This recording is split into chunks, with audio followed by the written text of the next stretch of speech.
What's good, YouTube? It's your boy, Too Low Key, and we back. Today we got parents discover their daughter is a mass killer. Let's check it out. Babe, what did they tell you? Nothing. Okay, she was life flighted here. Yeah. This is Natalie and John Shirilla, the parents of Mackenzie Shirilla. Just hours earlier, they were informed their daughter was involved in a devastating car accident and that she was transported by helicopter to the nearest hospital. However, what they're about to hear from this officer would change the course of their and Mackenzie's life forever. Okay. No. What? You want to sit down? Oh my god. What do you say this?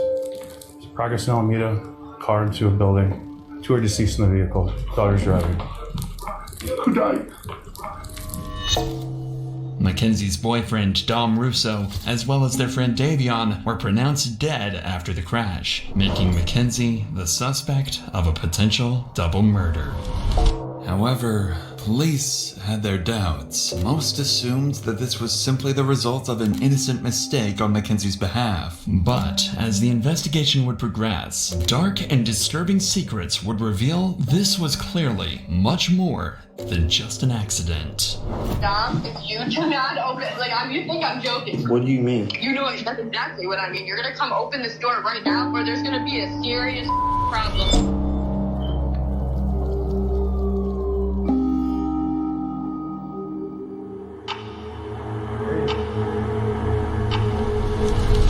"17-year-old Mackenzie Shirilla, her 20-year-old boyfriend Dominic, and their friend Davion are on their way to a high school party. With Mackenzie's 18th birthday in just 2 days, the group has decided to go out and celebrate. But what seems like a normal night out will in a few hours turn into one of Ohio's most disturbing mysteries. At around 2 a.m., Mackenzie and Dominic are seen smoking at the party, and at one point, Mackenzie reportedly offers the host of the party psychedelic mushrooms. This was unlike Mackenzie, as her friends had never seen her use a substance before, let alone pass them around. At 3:30 a.m., the group leaves the party and drives to another friend's place across town. There, they hang out for a little over an hour watching South Park. By 5 a.m., Mackenzie decided it was time to go home. Strangely, she asked to drive instead of Dominic. This was unusual, but Dominic agreed. Additionally, when Davion asked for a ride, Mackenzie refused to let him in the car. After an argument, Dominic convinced her to take Davion home. All 3 of them would get in the car, sealing their own fate. At the intersection between Pearl and Progress Drive, CCTV spots the car making a turn off course from Davion's house. Instead of driving along Pearl Drive, the car turns onto Progress Drive, a road that ends abruptly with a brick wall. CCTV would spot the car rapidly start accelerating, going from a calm 30 to over 90 miles per hour. In the very last seconds, an intense turn would take place, leading the car to narrowly avoid slamming into a tree, but it would be too late, and the car would speed into the brick wall. The crashed car would remain undiscovered for 45 minutes, until 6:15 a.m. when a passerby on a motorcycle would discover the destroyed vehicle. About 10 minutes later, law enforcement would arrive, and through their body cams, we can witness the horrific discovery they would make.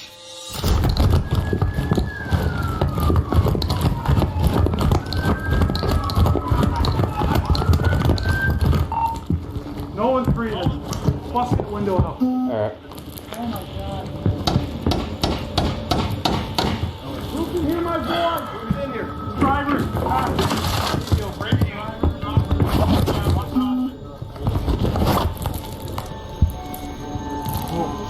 Hey!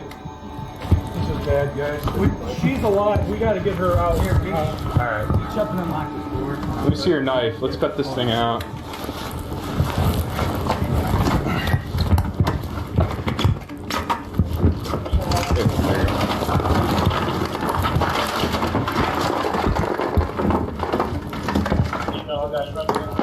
I don't feel anything. I don't feel a pulse. She's breathing. I saw her stomach. Her stomach's cool. Oh yeah, yeah. We got 2 that are gone. Yeah. Okay. And he's Anyway, Jesus Christ. This is the worst I've ever seen. How old is Dominic Russo? 17? 19? Rest in peace, buddy. Inside the car, officers quickly confirmed 2 victims as deceased, 20-year-old Dominic in the front passenger seat and 19-year-old Davion in the back. But one person has survived, the driver, Mackenzie Shirilla. Bro, how the fuck did she survive? And then they said the car crashed into the building and was not discovered for 45 minutes. As medics and firefighters rush to tend to the victims, investigators begin trying to understand how such a devastating crash could have happened. That's when they start uncovering alarming details. It looks like they even went off the road up there. They did. But I mean, if you're hitting a building that hard, I just can't believe all the people that work up here, that are up here all night long, no one heard. They're in factory type settings. So. Yeah, well. And it's dark over there. That's insane though. Once they get her out, I'll go over to this building because I think there's a camera on the front of that building. I don't know if it's working, but I can always ask. As authorities work to save Mackenzie, the man who initially called 911 to report the incident arrives on the scene to give his side of the story. Appreciate you giving us a call. Yeah. Someone in it, obviously. Yeah. Right. Yeah. So. That's a bummer. I didn't want to get stuck, and I'm like, I ain't fucking. I don't know what's going on. Right. No, I appreciate you giving us a call. Absolutely appreciate it. They fucking were hitting it, man. Yeah. I mean, obviously, because I saw that front end. They definitely hit it hard. Was fucking destroyed. Right. All right. Well, what a way to start your Sunday. I guess better than theirs. Huh? Right. I appreciate the call, sir. Thank you. Officers would file the crash as an accident, stating that the driver appeared to have attempted to steer off course but was unable to regain control. Mackenzie was diagnosed with a condition known as POTS, which can cause dizziness and fainting, something officers believed may have contributed to the crash. The presumption was that a combination of Mackenzie's medical condition and drug use had likely led to the tragic crash. However, one detail worried officers. There were no signs of braking anywhere, and officers would soon begin to discover why. I've personally been told that she did voodoo on him. She was scared that she was going to make him crash the day before the actual crash. So I feel like that's what she was trying to do, was crush the car into the wall. As police continue gathering evidence from the crash site, one officer heads to the hospital to speak with Mackenzie's parents. At this point, all they know is that their daughter was in a serious accident. Oh, God. Help me. What did they tell you? Nothing. Okay. She was life flighted here. Yeah, I wouldn't know that. Okay. No. You want to sit down? Oh my God. What do you say this? Progress in Alameda, car into a building. 2 are deceased in the vehicle. Daughter's driving. Who died? I don't know whether, but there's one that we don't know. His name's Jacob. Does anyone know Jacob? Dom? No, stop. Let him talk. Guys, I know, we've been dealing with this. Your daughter's okay. She's talking to us. I talked to her, okay? Your daughter's alive, okay? Your daughter's alive. She was driving the vehicle, okay? Who's that? Jacob and who? I think, what's the name you said? Dom? Might be. Oh my God. Stop. What's his relation to you? Okay, yeah, then Dom was in the car. Stop. What? Are you kidding me? It's right now, it's an ongoing investigation. Speed is definitely a factor. So are drugs. Dom is dead? Dom is dead? Is that what you're saying to me? Look at me. Is Dom dead? Is dead? There's no easy way for me to say anything right now, man. This is a serious situation. Dom with curly. I thought the same Dom. Maybe it's a different Dom. It could be a different Dom. Might be a different Dom. What's that? Do you know about their third? No, not really. We're gonna keep it that way for. Okay, she's getting worked on now. Okay. Full transparency here. There's drugs in the car. She had a bag of mushrooms on her and a scale. Full transparency, guys. I'm sorry, I'm ripping the band-aid off. Okay. Drugs in the car. Awake, but not awake, so she was like that. In and out of consciousness. Can be fully extracted from the vehicle. IFD. I know she has a severe leg injury. But like I said, she was speaking. And she had her seatbelt on. Mackenzie was the only one in the car wearing a seatbelt, which was why she was the sole survivor. If her intention had been suicide, it's unlikely she would have taken that precaution. This detail would later become important to the investigation. Damn, so that just answered my question from earlier. So, bro, she literally drove into the wall to kill them, bro. Like they said, she sped up from 30 to damn near 93. And then she turned to where the fucking wall was.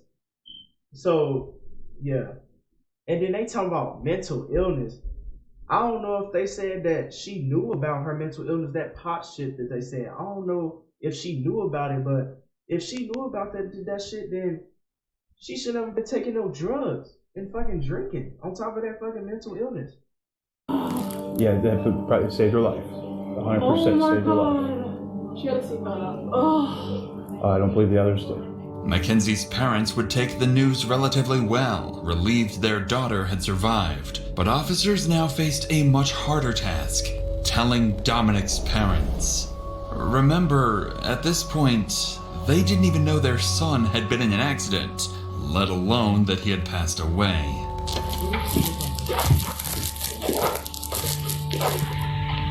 Hi, Christine. Hey, can I talk to you real quick? Yeah. There was an incident that we believe Dominic may be involved. What? Both Davion and Dominic are deceased. Oh, God! Yeah. Sit down. Oh, God! Just sit down. Oh, my God! Try to take a seat. So, you know what time it happened at? No, we don't. Right now, what we do know 100% is somebody called it in, somebody passing by at around 6:15, 6:30. Called in, what, the car was just smashed somewhere? Yeah, so what it appears that happened is they were going westbound on Progress from Pearl Road. They went... Right here in Strongsville? Yeah, in Strongsville. That business that's right at on Alameda, right where Progress ends, that's dead ends right there. They hit that building.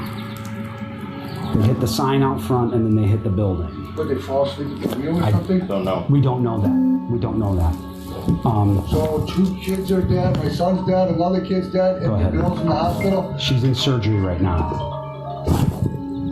Oh my God, huh, Chris? I mean, another family member or a friend or anybody that you might want us to call on your behalf? No.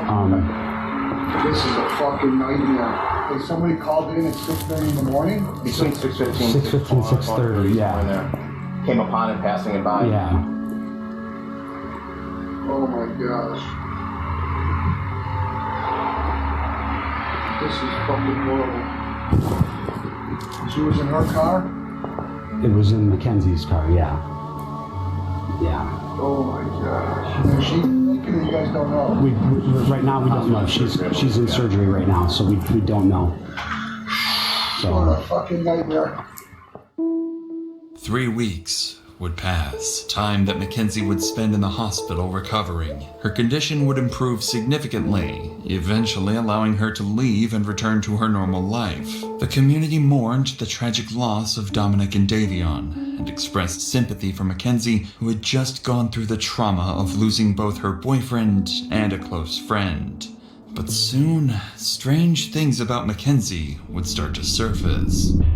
In the weeks that followed, it seems Mackenzie thought everyone concluded the crash as a tragic accident and nothing further. Mackenzie would never attend Dominic or Davion's funerals. On social media, she would brag about her drug use, claiming she could, quote, do more drugs than anyone and still live. And then, on October 31st, 2022, Mackenzie would go to her first party since the crash, and her costume for the night would be a detailed corpse with fake blood smeared across her mouth. Mackenzie's parents even went public to defend her outfit, saying she, quote, deserved to have some fun after the accident. There also appeared to be a mysterious source of income. Mackenzie was spending thousands of undocumented dollars on designer clothing, and she wasn't hiding it either, openly bragging about it online. But lucky for Mackenzie, this strange behavior still wasn't enough for police to launch a full investigation. They let her drive again? Bro, I thought even if they ruled it an accident, like her ass should not be behind the wheel. However, that would all change when Dominic's family came to the police with a video taken from Dominic's phone. A clip recorded just 10 days before the crash, one that would change everything. Let's get back to what the investigators uncovered. At this point, officers already had a growing list of suspicions about Mackenzie, but it would be one video submitted by Dominic's parents and filmed by Dominic himself just 10 days before the crash that would turn the entire case on its head. Dom, if you do not open, you think I'm joking. You think I'm joking. Like, I'm dead ass. You're gonna come open this door right now, or there's gonna be a serious problem. This was a short snippet from a 15-minute video where Mackenzie clearly and continuously threatens Dominic. But this wasn't all. Dominic's family would show even more disturbing material, including text messages confirming she had threatened to kill Dominic. This was enough for officers to reopen the case, now investigating it as a planned double homicide. At this point, this is a homicide investigation, and so we are trying to show that she intentionally drove the car into the wall. Shortly after the investigation began, police would begin interviewing several of Mackenzie Chirella's friends, family members, and individuals from the community. This would prove to be very insightful. Officers would first bring Tyler, Mackenzie's former boyfriend, in. Unfortunately, his accounts would only serve to deepen their concerns. We understand you're not under arrest. Yeah. You walk out anytime you want. We have approximately 10 questions that we wanted to ask you. How long were you guys in a relationship, you and her? Well, we were all friends in a friend group at first. I ended up dating her for a little bit, probably over the summer. I was only dating her for probably a month and a half or 2 months. And then me and Dom found out that she was cheating on us basically, but it wasn't anything official, so it wasn't a hard feeling type of whatever happened. I just kind of was after me and Dom found out about that, we had no problems with each other and nothing, but they were on and off, and I kept on talking to her still while they were on and off, because we were all still in the friend group and stuff. So, and then we kind of just stopped being intimate, you know what I'm saying, and we're just friends. So describe the relationship. What was it? What was she like as your girlfriend? I don't really have much with her relationship wise because we didn't date that long, but friend wise, she was crazy. She mentally just not all there? Yeah, I don't think she's just mentally all there. I personally feel like she was trying to kill herself in that crash, and she failed on doing so. Why did Dom put up with this? Do you know? I've personally been told that she did voodoo on him. She has told people that she's put a spell on him so that he couldn't break up with her, that she had grabbed a piece of his hair, and that she had a doll in her room for Dom, and that she had literally put a spell on him, is what she would tell everyone. And she truly believed in that kind of stuff. And she also uses the pendulum, I know too, to try to get answers. She tries to use it now to talk to Dom. Do you think Mackenzie has it in her to drive a car into a wall? I mean, if you guys speculate that she did it on purpose, do you think she has it in her? I feel like if she thinks that she can just drive the car into the wall and not feel nothing, I feel like the only reason she survived is because of how small she is. I feel like she got insanely lucky, but at the same time, not lucky to have survived that, because it's she killed 2 people. That was what she was trying to do, but it's I feel like that's what she was trying to do, was crash the car into the wall. By now, a far darker picture of Mackenzie's actions was beginning to take place. This is when 2 friends who had attended the party would come forward to police, claiming they had evidence that, in their view, proved the crash was no accident at all. I just want to show you. Oh no, explain it. So this is when they were going down Progress Drive, and then how there was tire tracks before it, on that side grass. So that's the sign. That's when it hits the sign. And then that's where she curved exactly right on. Gotcha. Missed those 2 rocks and went right into the sign, the side of it. She went right into that wall. Right.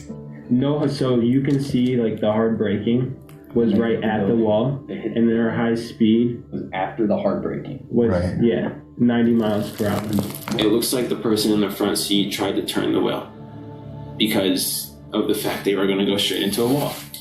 And it doesn't say she heart broke once. It was 90 miles per hour down that whole road. And I also think because of Kenzie's and Dominic's history, that they were fighting. I think Davion went on his phone to distract himself from the fighting. Although they were on drugs, they can also still be fighting with being on drugs. While the statements were deeply concerning, investigators still didn't have enough concrete evidence to determine Mackenzie's intent. Without a documented pattern of behavior, it was still possible the crash had been a drug-induced accident. But that changed during an interview with Dominic's brother, who provided detectives with crucial information about Dominic and Mackenzie's turbulent relationship. The following video includes talk of self-harm. Viewer discretion is advised. Viewer discretion is advised. Anytime Dom would kind of want to break up with her, she'd kind of go crazy. Describe crazy, like what kind of crazy? Like there is times where she called Dom and said, if you break up with me, I'm going to... Word for word. There was an instance literally a couple days before the crash that she was hitting him on the highway while driving, and he had to pull his car over on the side of the highway, not in a very safe parking spot either, and have somebody else come pick them up and drive the car home because he was scared that she was going to make him crash. And that was just prior to the day before the actual crash. Apparently, just days before the crash, Mackenzie had threatened Dominic's life, saying she would crash the car they were in. Dominic's brother continued the interview by giving officers a compelling motive for why the crash may have been intentional. You're going 94 miles an hour, you don't have a very fast car to begin with, you were stomping that gas pretty much that whole entire time. There's no brake marks on the street at all. Even before the hit, you would think that some type of instinct would kick in and slam on the brakes. But to my knowledge, she went straight into it. Off of what I know, and off my assumptions, Dom tried to break up with her multiple times, even in July. They kept not like working out, whatever, they kept making back up. Kenzie's known to be the kind of person that she's let us know she will never let go of Dom. And if she has to let go of Dom, she will not go on living herself. She's pretty much let that be known. Mackenzie's actions after the crash were also of concern to police. On August 6th, only a week after the incident, police would be called to Mackenzie's house by her father. There, he would make concerning statements. While there is no footage of the incident, the officer that was called out would retell the strange incident in an interview. Sarge, I want to ask you first about August 6th. If you recall, that's the day you guys were dispatched to Mackenzie Shrilla's room. Can you tell me about that day? So we were dispatched up to the room for a disturbance. Once we arrived up on the room, she was upset with her dad. We asked the dad to step out, and we're trying to calm him down, and he's like, you guys probably know who I am. At one point in the conversation, he's like, I feel like my daughter needs a psych evaluation. And he's like, because she's not, thinking clearly, and word for word what he said, I don't recall every word that he said. He was pretty hysterical, he was pretty upset. She was upset with her dad because she wanted the lady to go to the funerals. During this interaction, it became clear that Mackenzie was deeply upset with her father. Despite creating a shrine for Dominic, regularly posting on his Facebook memorial page, and wearing his clothes, her father hadn't allowed her to attend Dominic's funeral. It appeared that Mackenzie was truly mourning his death. But around this time, police managed to gain access to her phone. What they uncovered didn't just explain her mysterious source of income, it also hinted at something far more disturbing. After decrypting Mackenzie's phone, investigators discovered several photos of her posing with large sums of cash, despite having no documented job or known source of legitimate income. They also found fake IDs, seemingly intended to help her pass as an adult. But most concerning was a Snapchat conversation dated July 22nd, 2022, in which Mackenzie quoted $1,000 for pictures and $2,500 for an in-person meeting to do, quote, anything you want. Taken together, the materials painted a deeply troubling picture. On top of this, her phone revealed numerous examples of reckless driving. Videos showed her speeding, smoking marijuana behind the wheel, recording Snapchats while distracted, crashing during a practice run and laughing about it, letting go of the steering wheel, and even bragging about driving recklessly. But in November, detectives would discover evidence far beyond any reasonable doubt. After analyzing Mackenzie's phone location data, investigators were able to retrace her movements in the days leading up to the crash. That's when they made a dark discovery. Just days before the incident, Mackenzie had driven down the exact same road 7 times, heading straight towards the same brick wall. She had practiced the route. Officers believed they had gathered enough evidence to prove Mackenzie had planned the murders. On November 4th, 2022, more than 3 months after the incident, officers were dispatched to arrest 18-year-old Mackenzie Shirilla. Where is she? I'm back there, pal. Hi, Mackenzie. Step out for me. I'm Detective Jesus. I'm the one who's been investigating the crash. You're under arrest for aggravated murder ×2, okay? Nobody's gonna ask you any questions. Nobody's gonna bother you. Can I have your key, please? Could you please be careful taking this one off so it doesn't break the bracelet, please? You got it. You got it.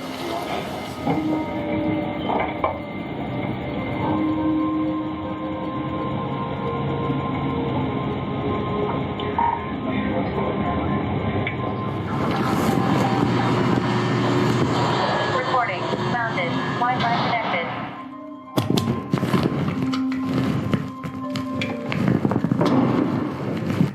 Now she crying, bro. Now she fucking crying. See, these them females that when you grow up and your grandma be having them talks to you, this them type of girls that she talking about. Like, this bitch is crazy, bro. So she didn't just, 2 people moved on, and then she started doing basically OnlyFans, and now she crying. Staying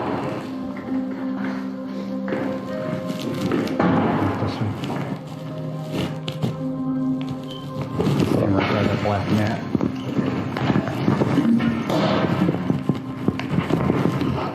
What's your first name? Mackenzie. Okay, Mackenzie, I'm gonna take your handcuffs off. I need like all the jewelry and everything to come off, okay? I can't wear any of it. No, I need you to take it off while you're in the jail right now. Mackenzie's parents would soon find out about her arrest and immediately drive to the police station and desperately confront the police. But it would all be too late. I need to speak to my daughter because you guys aren't allowed to speak to her at all. That's from the lawyer. How you guys did this on the weekend is just, well, all you have to do is go, hey, there's a warrant for her. We would have brought her right down here with no problem. She hit it. Unbelievable. I mean, she's 18. So the warrant was issued today, so we had... Well, you could have made a phone call, couldn't you? You had your creeper out in front of my yard watching. So, she can't take any, she's an adult, she can't take any phone calls right now. Okay, well, I still need to speak to my daughter so she understands whether not to say anything to you guys. I Whatever mean, was- if you had to roll out the whole mess to pick up an 18-year-old girl who can hardly walk out of a hospital visit, it's just beyond me. So we follow the law, and that's what we're doing today. Yeah, am I going to be allowed to have a 2-minute conversation with her? You cannot talk to her while she's here. Why doesn't she get a phone call? If you arrest her, why don't she get a phone call? She was just brought in. They're going to process her. As soon as they get the time for her to make a phone call, she will be able to make a phone call. She's a lawyer. She does have a lawyer. She is 18 years old and she could speak that. Yeah, but she's a dumb 18-year-old that just turned 18. Well, and this guy's going to take advantage of her. She's not allowed to speak to you guys. I'm Listen, telling you that. her from attorney lawyer. can call us. Don't ask her any questions. She's not allowed to speak to you. What's going on, YouTube? It's Editor Eric here, and YouTube is telling me that only 24% of my viewers are subscribed. So make sure if you're watching this video, hit that subscribe button and hit that like button. I also have a few comments that I didn't make during the video about this moment that just occurred. So the dad is in the lobby screaming about his daughter being 18 and that they shouldn't have came and picked her up. But the whole time his dumbass don't even know that his daughter is out doing fucking OnlyFans, sending pictures to guys for thousands of dollars and basically killing people. Like, she just killed 2 people because she's mentally unstable, and he's in the hospital lobby screaming, talking about his daughter can't talk to officers without a lawyer. Like, of course she just turned 18, but she's not 14, bro. She's out here sending pictures. She grown as fuck, so she finna go to jail like she grown as fuck. And it be dumbass dads like this that don't even be knowing. He probably don't even know she's sending pictures and shit. But he in the lobby screaming. If I would have knew she's sending pictures and shit, they might as well lock her ass up. Because you just killed 2 people and you think you're a prostitute? Yeah. Her parents don't want Mackenzie to talk and demand a lawyer is present. Mackenzie is going to need that lawyer, as she's going to have to face the consequences of her actions in a court of law. She's tried as an adult and decides not to be tried by jury, leaving her fate to a judge. Despite the defense's claims that she lost consciousness, the evidence against her proves this claim was a lie, and the prosecution believes she crashed the car as an easy way out of the relationship. The judge agreed, and on August 14th, 2023, Mackenzie's fate was finally sealed. Bro, a way out of the relationship? What? Bro, she did all that extra stuff talking about she didn't want to break up. Now that he's gone, she's talking about she wanted out of the relationship. Like, are you serious? You could have just left him alone in the first place. Like, bro, that goes right back to what I'm saying, bro. Like, it's really these females out here that you can't fuck with, bro. Like, you can't. This bitch is crazy. This is the type of evidence you can never unsee. You can never forget the visual or audio of this exhibit. It is chilling and tragic. As you review that exhibit, you know that you are watching the oncoming deaths of 2 people, and there is nothing that will stop it. Exhibit 802 crystallizes the deadly decision-making of the defendant. She morphs from a responsible driver to literal hell on wheels as she makes her way down the street. The mission was death. Mackenzie alone decided to push the pedal to the floor and demand the ultimate speed of that vehicle to 90 to 100 miles per hour. Mackenzie decided death was the ultimate goal that day, and she alone made that decision for Dominic and Davion, and she continuously acted in a manner to achieve her purpose. In the early morning hours of July 31st, 2022, her purpose was to kill Dominic Russo and Davion Flanagan. Her actions were controlled, methodical, deliberate, intentional, and purposeful. This was not reckless driving. This was murder. On August 14th, Mackenzie was found guilty on 4 counts of murder, 4 counts of felonious assault, 2 counts of aggravated vehicular homicide, 1 count of drug possession, and 1 count of possessing criminal tools. She's facing 15 years to life and is currently being held in the Ohio Reformatory for Women. Her first opportunity for parole will come in October of 2037. And she said, a way out of the relationship. That's still crazy as shit to me. A way out of the relationship. You had a way out of the relationship, and you gave it up just to off him, and then say, like, you acting like he was beating you, keeping you there. He wasn't. You killed him because he wanted to break up with you. I hope y'all enjoyed this video. Links, socials, music is all gonna be in the description. Make sure y'all like, subscribe. Go like all the videos, share the channel so we can bring in more people, build a community, videos faster, shit like that. I love y'all boys, and peace. Blue shit with my mind, I'm 11. 18, but I'm screaming 6'7". Drake sending niggas to heaven.